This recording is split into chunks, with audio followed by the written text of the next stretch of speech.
in their relationships? See, I believe that the answer truly has very little to do with God's desires for you. And I think it has a whole lot more to do with that person's willingness to pursue the job that God intended for them. Are you get where I'm headed with this? I don't think that we can look at other people's lives and say, well, why don't I have a marriage like that person? Or why don't I have a flourishing relationship like she does? Or why isn't my life as good as hers? I think that some people do a much better job at pursuing intentionally the life that God has called them to. It's not a lack of willingness on God's part to give you something good. It's a lack of your willingness to go after and to get the good thing that God has for you.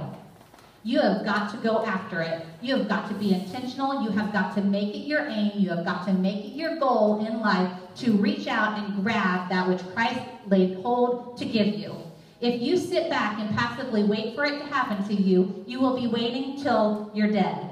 A good life does not just fall on you. It is intentional. Now, I'm going to say something that might not be too popular among religious circles, because I believe that there are some single ladies out here maybe who would really like to be married. And maybe there's not, but I've talked to a lot of single women, and there's not really been, I think I've met one woman who told me that she really would be just as happy, like truly, genuinely, be just as happy if she never got married in her whole life. And I believe that there's a grace for that, and that there are some people who God has called that to. But I do not believe that that is the normal person. Most women want to be married because we're created for companionship. And so I've had people ask me before, well, how do you know if it's God's will for me to be married? And since we're talking about relationships here, I don't want to leave those single ladies out. How do you know if it's God's will for you to be married? Well, how I knew that it was God's will for me to be married long before I ever was married, because it was one desire that I could not shake, no matter how much I tried. I mean, I wanted to be content being single. I wanted to thrive, and I wanted to use my single time for God's glory. I wanted so much to be all that God had called me to be. But no matter how hard I tried, I could not shake the desire for a husband and for children. And the word says that if you'll delight yourself in me, that I will give you the desires of my heart, of your heart. And so ladies, if you're out there and you're single and you really desperately want a husband and you don't know if it's God's will for you to have a husband, I would say to you, if you delight yourself in the Lord, that he will give you the desires of your heart. And if it's your heart's desire and you can't shake it to be married, then his plan for you is to be married. Now, why do some people not get married and they wanted to be married all their life? I believe it has a lot more to do with them sitting on the couch and being unwilling to step out and find a man than it has to do with God's willingness for them to get married. And that's the part I said that I don't know how that would go amongst religious circles, because I read I Kissed Dating Goodbye and I waited for a really long time for God to bring my husband to my door. And do you know that he never showed up? I mean, I waited and I waited and I waited and I waited, and he never showed up. And then one day, I decided that I was ready. God, I want more than anything to have a husband. And I am not getting younger sitting on this couch waiting for him to come find me. And so do you want to know what I did? I got out of my comfort zone and I went looking. And that might not go very well over in the circles like I talk about. But you know what? If you want a good job, do you sit around and wait for somebody to call you and ask you to come on an interview? Nope. Absolutely not. If you want a good job, you go out and you apply. And you go on interviews. And you don't just take the first job that comes at you. You are intentional in picking a job that fits your needs, that fits what you want. And you go out and you look and you comb through. I'd say you comb through the classifieds, but that probably doesn't happen very much. You go to the internet and you look and you talk to friends and you say, I'm looking for a job in this area. I've got these skills and this is what I'm looking for. Do you know anybody who's hiring? You don't sit at home and wait for the phone to ring. You get out and you do something. If you want a cake, you don't pray it into existence. Please, God, oh Lord, a cake really sounds good today. I really want a piece of cake, and I want it to have buttercream icing and a few flowers on the top. Lord, God, please make me a cake. You cannot pray a cake into existence. You cannot wish a cake into existence. You cannot visualize a cake into existence. At some point, you have to go to the grocery store. You have to buy the ingredients. You have to stir it up. You have to put it in the oven. You have to turn the oven on, and you have to wait till it's done. You are not going to get a cake unless you go out looking for it. I would tell you this morning, if you are single and you want a husband, you first and foremost seek the Lord about it. You pray and you work on becoming the best wife that you can be while you are still single. Because if you go into a situation where you're looking for a husband and you are broken, you are going to make a broken mess. If you are unhappy single, you will never be happy single. All that getting married will do is going to take two unhappy people, put them together, and they're going to have another person to blame their problems on.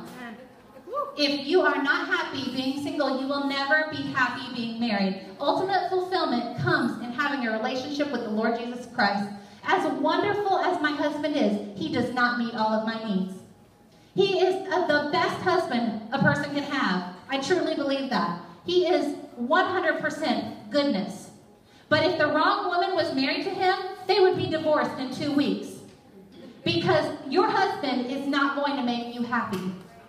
So you've got to first find satisfaction in Jesus Christ. But if you will find satisfaction in Jesus and you still desire to be married, you are going to have to at some point get up off of the couch, get yourself on a dating website. I know some people, oh, that makes them cringe. I understand. It might be scary. I would literally walk the halls of Home Depot, and I am not joking. When I decided that I was ready to be married, I would walk the aisles of Home Depot, and I would have my eyes wide open, and I would look to strike up conversations with people, and I'm not joking. I was on the lookout because I waited for a long time, and it didn't happen. So I went looking, and now that doesn't mean that I made it happen. You know, I didn't wait until I was 26 years old to meet my husband, to go out and take the first guy that came along. That could have happened many times, trust me, many times before I actually met my husband. I still interviewed him, so to speak. You know, I didn't just take him just because he said hello and had a nice smile. I still looked, and I met a lot of frogs along the way. And I was telling Emily the other day about a date that I went on that was a blind date, and it was just talk about just a mess. I finished the date, and I thought, oh my word, he is so not the guy for me. And I thought, he's so nice though, I don't want to lead him on. And so we got in the car, and we drove home, and I thought, how can I let this guy down easily? And so I said, you know, I'm really just not feeling it with you. You are such a great guy, but I think we're better off being friends, because I didn't want to lead him on. And no joke, he started crying. He was a nice guy. And I said last week, go for nice guys, but we had nothing in common, so it was really nice. He ended up telling me to pull the car over. He was going to jump out of the car. Yes, it was a scary day. He had his car parked at my house. He was coming back to get it, and I had to pull over and let him out on the side of the road. There are going to be uncomfortable times. There are going to be awkward times. There are going to be difficult times. You are going to meet a lot of Mr. Wrongs, Mr. No Ways, Mr. See You Laters before you meet Mr. Right. But I'm telling you, if you want to be married, you better get out there, and you better open yourself up to finding him. Because if you don't, you're going to die single. It's just the truth. It is just the truth. And that's my single moment. How do you like that? Makes you want to go on a date, huh? Makes you want to be single again. Yeah, I can't say that I would look forward to going back to those days, but I tell you the truth, when I made up in my heart, and I said, Lord, I feel like I have done everything that I can be. I feel like I am prepared to be the wife that you have called me to be. Do you know how long it took me to meet my husband? 11 months. 11 months. And I had been waiting for 6 years. 11 months. I had a friend who, when she decided the same thing, she was a few years older than I was when I met my husband. I said, you've got to get out there. You've got to put yourself, it went against everything on the inside of her. She put herself on ChristianMingle.com. It was everything. Oh, it was so hard for her. 15 months. She met her husband in 15 months. She was 31 years old. I'm telling you, God does not withhold good things from you. I believe that we are missing God's best in our life most often, not because God has a lack of desire to give it to you, but you have a lack of willingness to pursue it. There are going to be uncomfortable times, but if you'll pursue it, you'll find it. There are going to be uncomfortable times when you're serving your husband and he's being a jerk to you. It is going to hurt your flesh, but if you will pursue it and if you will stay on the hunt, I'm telling you, you'll see the relationships that you want in your life. Good relationships are built.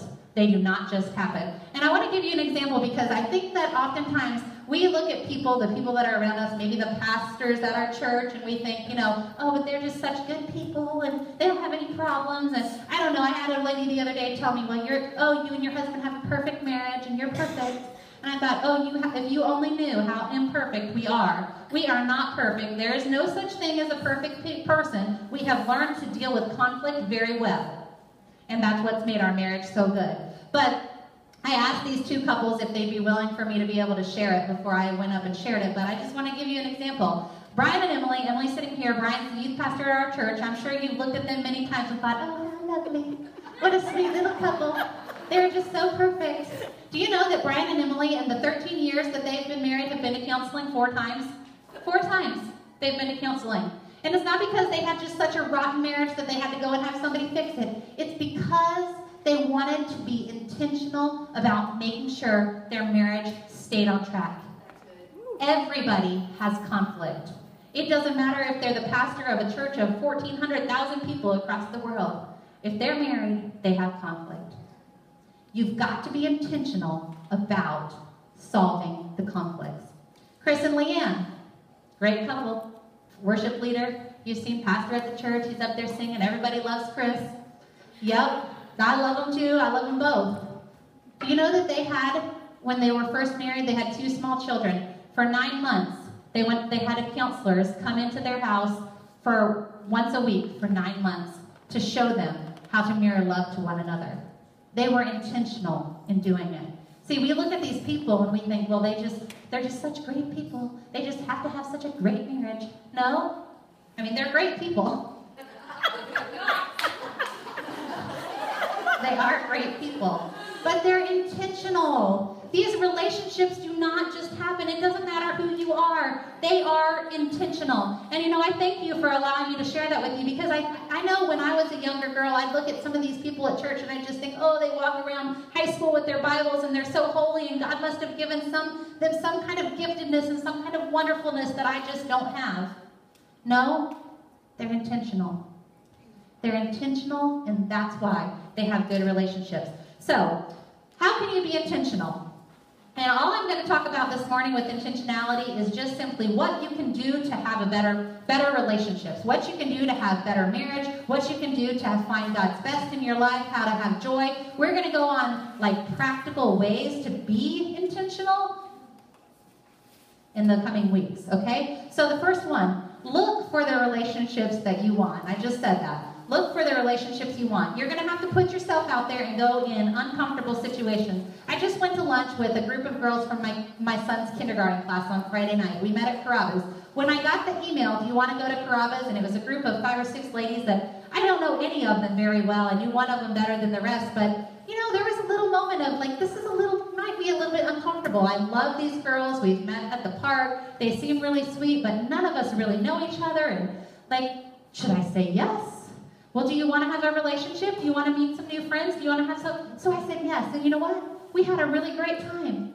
If you want to have good relationships, you're going to have to go out and you're going to have to look for those relationships. If you want a best friend, if you're new to the area or if you've been here for a while and you don't have a best friend, you've got to look for those relationships. You've got to be intentional. Second thing, if you're married, go to marriage conferences. Brian and Emily just got back from a marriage conference over the fall. They took their couple days trip that they had to go to a marriage conference. If you want to have a good relationship, you are going to have to be intentional about having one. Find friends in like circumstances. If you're married, find a married couple. If you're single, find a single friend. If you're a single mom, find a single mom with single kids. You know that you can pray and ask God to bring you a friend, and that He will do it. But you know what? You can't just sit around and pray for that friend. At some point, you're going to have to say, hey, do you want to go to lunch? Would you like to bring the kids over to my house for dinner this weekend? Would you like to go do something with me? You want to go see a movie? At some point, you're going to have to stop praying and start doing. 4, get wise counsel, either professional. I mean, if you're in a really bad predicament in your marriage, you might have to go and pay somebody